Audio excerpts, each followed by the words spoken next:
सो है beauty business owners, कैसे आप सब? आशा करता हूँ आप बहुत ही अच्छे होंगे एंड अपनी लाइफ में बहुत बढ़िया कर रहे होंगे। So hi guys, my name is Manoj and I am the founder of salon growth academy. So in this channel guys मैं आप लोगों के साथ शेयर करता हूँ कि कैसे आप डिजिटल मार्केटिंग का यूज करके ओवरऑल आप मार्केटिंग स्किल को सीख के कैसे आप अपने ब्यूटी बिजनेस को ग्रो कर सकते हैं एंड इसी के साथ साथ कैसे आप अपना ब्रांडिंग कर सकते हैं, अपनी लोकल एरिया में कैसे स्टैंड आउट कर सकते हैं एंड ज़्यादा से ज़्यादा क्लाइंट आप कैसे लेके आ सकते हैं, राइट। सो गाइज, अगर आप इस चैनल में नए हैं तो आप इस चैनल को सब्सक्राइब कर दीजिए एंड बेल आइकन का जरूर दबा देना, ताकि आगे चल करके जितने भी नए वीडियोज में अपलोड करूंगा उसका नोटिफिकेशन आपको मिलता रहे, राइट। जैसे ही आपने थंबनेल में देख ही लिया कि क्यों मोस्ट ब्यूटी बिजनेस फेल हो जाते हैं विद इन 18 मंथ्स। तो 18 महीने में मतलब ये एक एवरेज टाइम पीरियड है जो कि एक सर्वे के हिसाब से लिया गया है। तो क्यों मोस्ट ब्यूटी बिजनेस फेल हो जाते हैं? बिजनेस स्टार्ट तो करते हैं बट वो ज़्यादा दिन नहीं चल पाते। कुछ ही बिजनेस जो है मतलब 80% बिजनेस फेल होते हैं एंड 20% बिजनेस जो है वो सक्सेसफुली रन करते हैं, राइट। तो 20% क्यों सक्सेस होते हैं एंड ये रेशियो है सक्सेस का 80-20, बट फिर भी 80% बिजनेस का फेल होने का रीजन क्या है, ताकि अगर आप मतलब आपको पता चले कि फेल होने का क्या रीजन है तो आप भी वो चीज को ना करें एंड इसी के साथ साथ आप अपने बिजनेस को कैसे आगे लेके जा सकते हैं, राइट।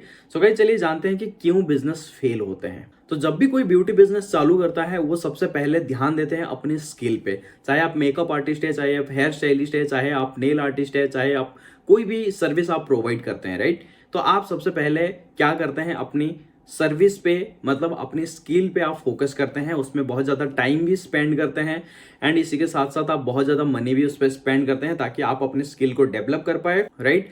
बट एक चीज़ आप भूल जाते हैं गाइज, स्किल सीखने के बाद जब आप अपना सैलून सेटअप करते हैं उसमें आप काफ़ी काफ़ी इन्वेस्टमेंट करते हैं, राइट। इंटीरियर में बहुत इन्वेस्टमेंट करते हैं, एक्सटीरियर में बहुत इन्वेस्टमेंट करते हैं, लोकेशन पे चूज करने में भी आप मतलब बहुत प्रीसियसली आप उसको चूज करते हैं, लेकिन उसके बाद आप मार्केटिंग के लिए अपना स्किल नहीं डेवलप करते। तो मेन जो है यहाँ पे लोग क्यों फेल होते हैं मार्केटिंग स्किल के वजह से।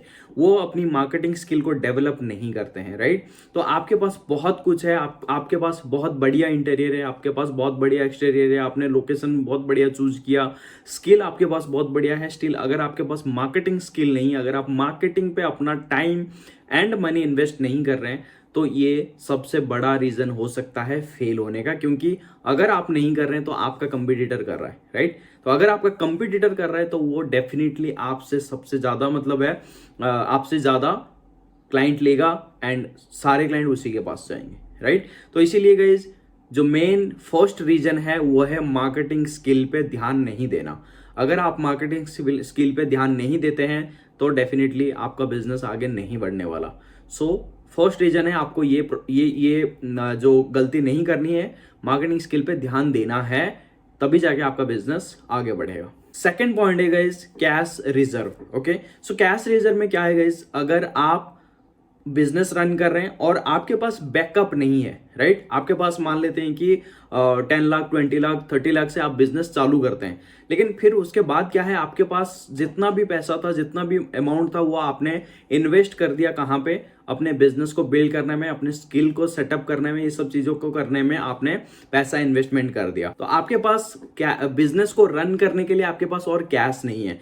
मतलब आप जितना भी मनी था आपने इन्वेस्टमेंट कर दिया अपने बिजनेस को सेटअप करने में, फिर उसके बाद क्या है, अगर आपका बिजनेस कुछ दिनों तक नहीं चल रहा है, क्योंकि न्यू बिजनेस है, न्यू बिजनेस को चलने में थोड़ा टाइम लगेगा, राइट।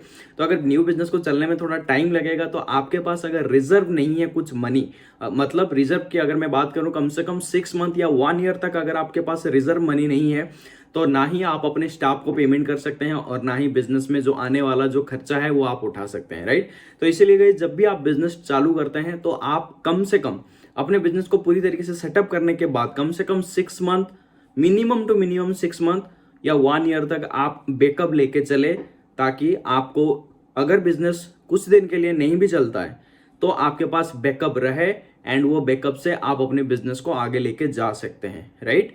सो ये है पॉइंट गाइज, आपको बैकअप लेके चलना है। जो थर्ड पॉइंट है वो है fail to clearly defined your target audience. Okay, तो अगर आप जो भी स्किल डेवलप कर रहे हैं, मान लेते हैं कि आप एक हेयर स्टाइलिस्ट है, राइट।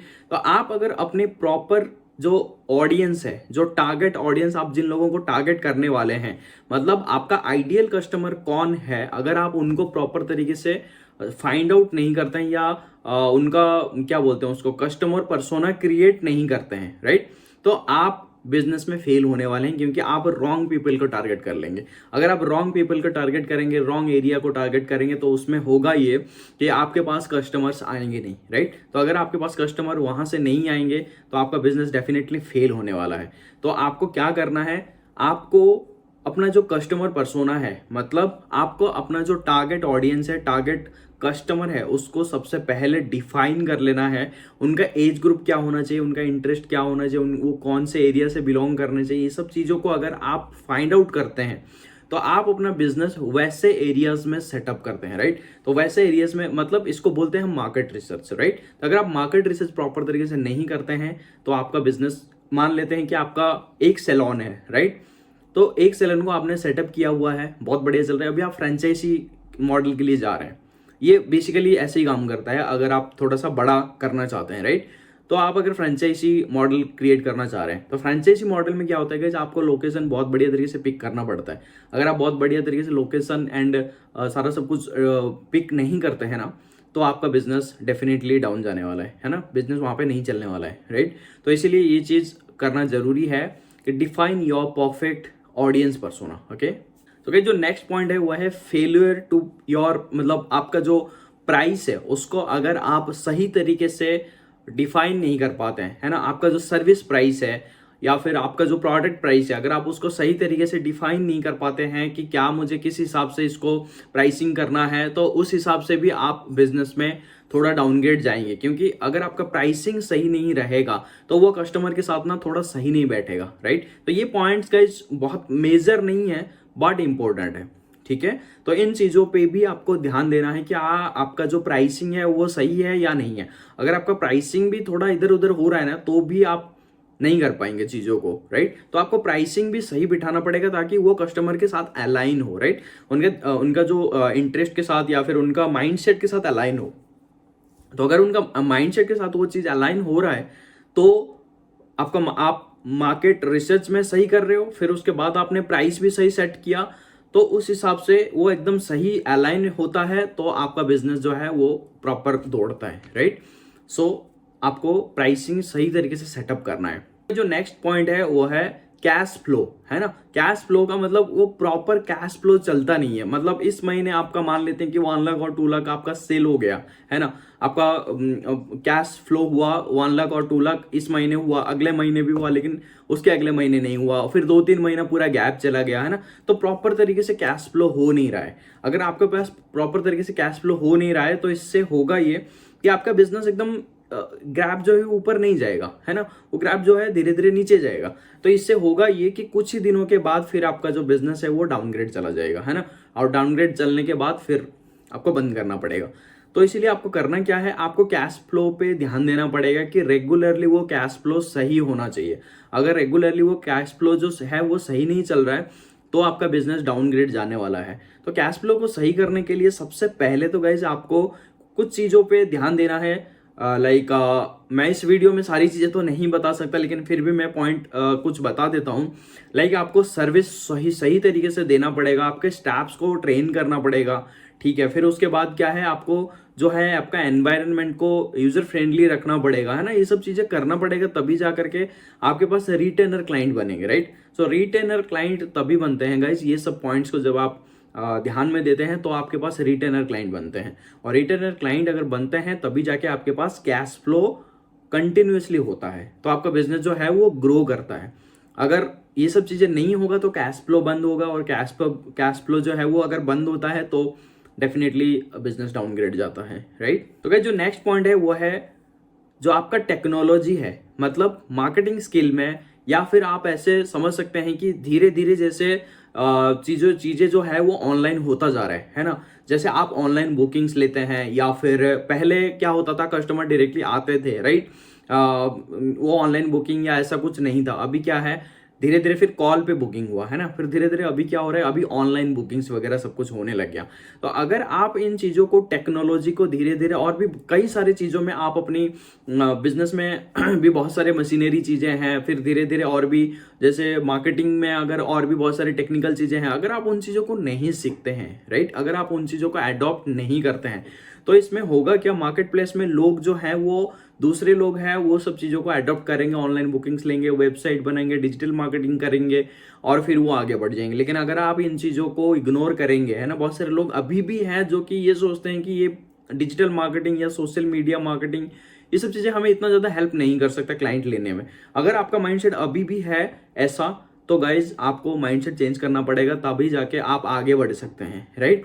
तो आपको ये माइंडसेट को चेंज करके एडॉप्ट वाला जो माइंडसेट है ना, उसको रखना पड़ेगा, है ना, तभी जाके आप टेक्नोलॉजी को एडॉप्ट करेंगे, धीरे धीरे चीज़ों को सीखेंगे, और सीखेंगे तो आप मार्केट प्लेस में टिके रहेंगे और फिर आगे बढ़ेंगे। ओके, तो गाइज जो नेक्स्ट पॉइंट है वो पहले भी मैंने बता दिया, जो कि है आपके पास मार्केटिंग बजट होना जरूरी है। आप मतलब कम से कम अगर आपके पास जितना भी बजट है उसका कुछ परसेंट, कम से कम 5%, 2%, 3%, 5%, कम से कम आप मार्केटिंग के लिए उसको संभाल के रखें और उसको मार्केटिंग में इन्वेस्ट करें, और फिर वहां से जो मनी आता है उसको आप सर्कुलेट करते जाए। ओके, एंड इसी के साथ साथ आप मार्केटिंग स्किल को भी डेवलप करें।